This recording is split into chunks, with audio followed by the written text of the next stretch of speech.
Welcome to the virtual race brief for the Race Across Scotland 215 mile.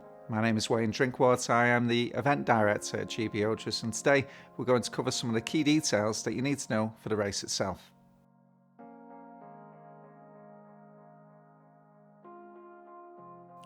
The start venue for the Race Across Scotland is at Portpatrick Village Hall beside the harbour.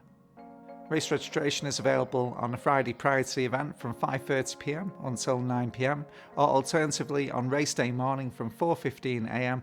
until 5:30 a.m. If you have pre-ordered one of the GB Ultras technical t-shirts for the event, you can pick that up at race registration, along with having a look at the other merchandise that we have available. When you collect your GB race tracker at race registration on the Saturday morning of the event, it is already switched on, so all you have to do is securely fasten it to your pack. There is a Velcro fastener on the rear of the tracker, which allows you to securely fasten the tracker to your shoulder strap or the back. Please note that the tracking is updated at 2-minute intervals if there is GPS signal.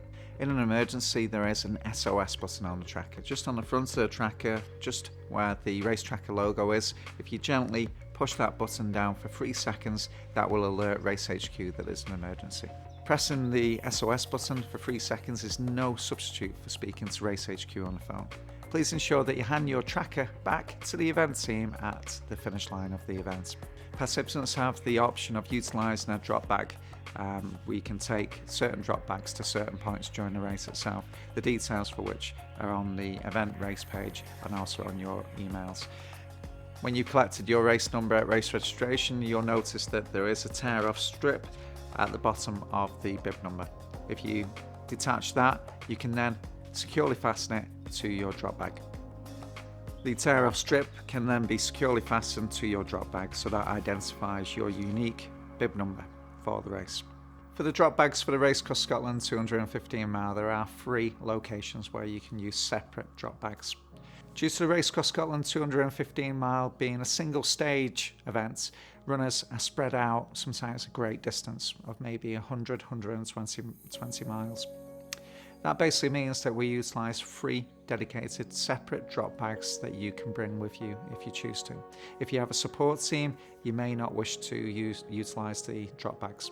The drop bag locations are Checkpoint 4 at St John's Town of Dalry, Checkpoint 7 at Beattock, Checkpoint 11 at Lauder. Each of your separate drop bags will make their way over to the finish line as soon as that checkpoint location has closed. So if you finish the race and one of the checkpoints is still open, it's only when it closes that your drop bag will make its way over.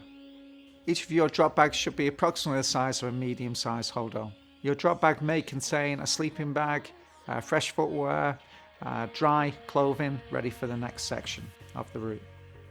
They may also contain extra nutrition, but please don't keep anything valuable in there. You also have an additional finish line drop bag which is taken directly to the finish line waiting for you there. The race starts at 6 a.m. sharp. Over the last 40 years, the Southern Upland Way Rangers team, alongside local authorities and landowners and other volunteers helping out, they have established a route which is really well marked.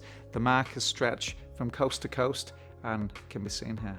The fantastic team at Harvey Maps have made a new map for the Southern Upland Way, which incorporates a full route in one map. Previous to this, the first edition, second edition and third edition used to be 2 maps. Runners taking on the Race Across Scotland get a 20% discount on the race map. Those runners completing the race in the top 3 male and top 3 female positions for the event will achieve the 2-tone Race Across Scotland buckle. A gold, a silver and a bronze will also be awarded depending on your finishing position. So checkpoint locations for the Race Across Scotland 215 mile. Checkpoint 1 is at Castle Kennedy at 13 miles into the race. Support crews are welcome. Checkpoint 2 is at 22 miles and that is at New Luce. It is an outdoor checkpoint, so there is a shelter there. Please be aware that no support teams are permitted. Checkpoint 3 is at Glen Truel Village Hall, which is at 42 miles into the race. Checkpoint 4 is at 67 miles and that is at St John's Town of Dalry Town Hall. Checkpoint 5 is at 93 miles and that is at Sanker Town Hall. Checkpoint 6 is at 101 miles and that is at Wanlock Head Community Centre. Checkpoint 7 is at Portpatrick Village Hall at 121 miles into the race. Please be aware that no support teams are permitted at this village hall. Checkpoint 8 is at 138 miles into the race across Scotland, and that is at Boston Memorial Hall in the Ettrick Valley.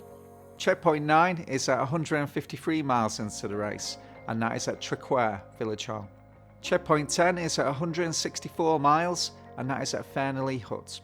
Checkpoint 11 is at 182 miles into the race across Scotland, and that is at Lauder Scouts Hall. Checkpoint 12 is at 196 miles into the race across Scotland, and that is at the Watch Fishery Lodge. The finish line for the race across Scotland is at Portpatrick Village Hall, and that is at 215 miles into the race across Scotland. So no support teams are permitted at Checkpoint 2 at New Luce or Checkpoint 7 at Portpatrick Village Hall. So Checkpoint 2, there's no parking, there are parking limitations there. And Checkpoint 7, it's in a residential area, so the feedback from the community is that particularly as it's really kind of deep into the race, it can be quite noisy support teams at that time. The majority of the checkpoint locations are town halls, village halls or community centres, which means that we have a range of facilities available. From Checkpoint 4 onwards, that's St Johnstown of Dalry Town Hall, onwards in the race across Scotland, there will be sleeping quarters available. Please note that certain checkpoints have got a little bit more limited room. The checkpoint locations which have limited sleeping quarters are Checkpoint 10 at 164 miles, which is Fairneley Hut, and also at 196 miles, which is Checkpoint 12, the Watch Fishery Lodge. During the course of the 215-mile race across Scotland, there are 12 checkpoints spanning the route, which is a fantastic level of support for such a route. You'll also find 4 mountain bovies spread over the route, which are nearby to the trail itself. These mountain bovies are really kind of like cottages. They offer shelter and somewhere dry that you might be able to get some rest. So locations of the mountain bovies are the Beehive Bovie, which is 27 miles into the race, and that is located within Kilgaiach Wind Farm. There's the White Lagan Bovie, which is at 54 miles into the race. There's the Chalk Memorial Bovie, which is at 85 miles into the event, also known as the Polshiek Bovie. And there's the Overpath Hope Bovie, which is at 132 miles into the race.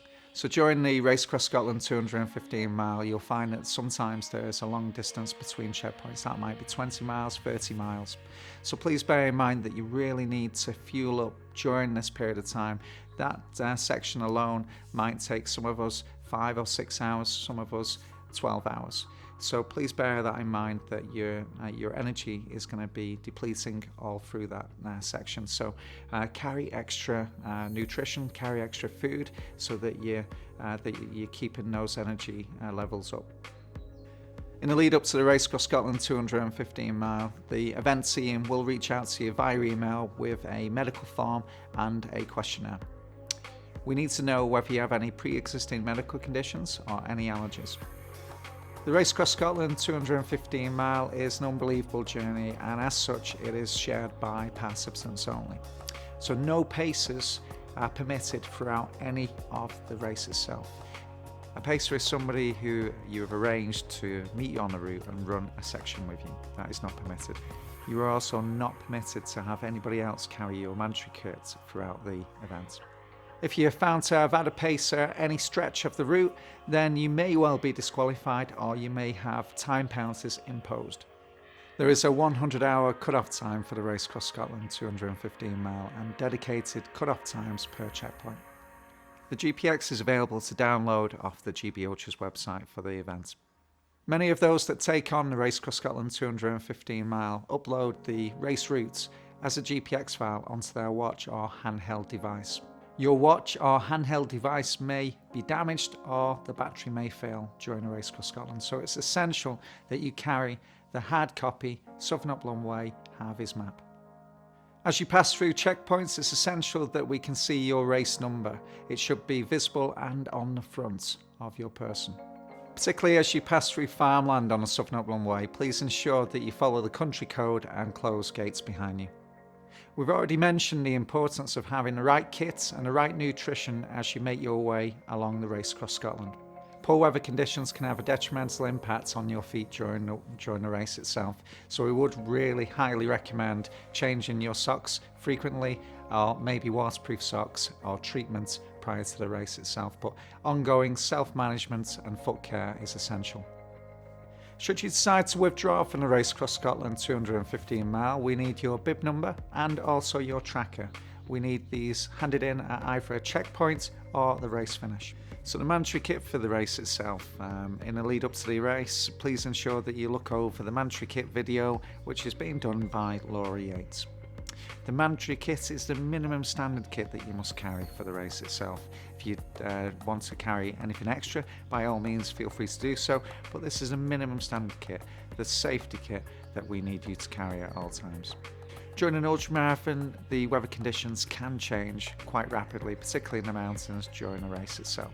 So please bear that in mind. That is why the mandatory kit is there, because there may well be a change in conditions. In the lead up to the race, there may well be a poor weather forecast for race day. If this is the case, then we may well add extra mandatory kit to the kit list. In the event of severe weather during one of our mountain races, we have dedicated mountain teams in place, so we may well action a low-level route prior to the race start or during the race by the mountain teams. During the race, there will be random kit checks and also potentially at the finish line. If you are found not to be carrying the mandatory kit for the race itself, you could be disqualified or there may well be time penalties imposed. During the race itself, it's important that we all play our part to respect the environment that we're in. During an ultramarathon, you'll be eating on the move, so any snacks, any litter that you have during a race, make sure that it's nice and secure in a dedicated pocket on your pack. Please ensure that if you're using that pocket for anything else, maybe your mobile phone, that you don't drop any of the litter out of your pocket when you take your phone out. So maybe just use a dedicated area of your pack. Make sure that when you come into a checkpoint, that you unload all of that litter so it reduces the risk of any litter going on the route. This leads on to the emergency instructions for the event. If there is a minor injury, please let a checkpoint, a marshal or Race HQ know. Only in an emergency where there is a risk to life or limb, please follow these instructions. Number 1, put on any spare clothing and use your foil blanket to keep warm.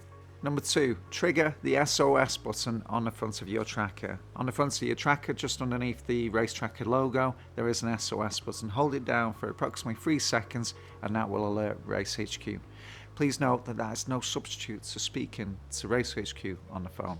Number 3, if there is a risk to life or limb, please call 999 and ask for an ambulance. Number 4, inform Race HQ by calling the numbers for Race HQ that should be saved on your phone. Number 5, attract the attention of fellow participants or passers-by by using your whistle or shouting. This completes the emergency instructions for the event. That completes the Race Across Scotland virtual race brief. Thanks so much for watching. If you have any questions in the meantime, please don't hesitate to email the race team at events@gbultras.com. Please be aware that if you email the event team during race week in the build up to the event, we cannot guarantee that you will get a reply. Thanks so much for watching the virtual race brief. We'll see you on race day.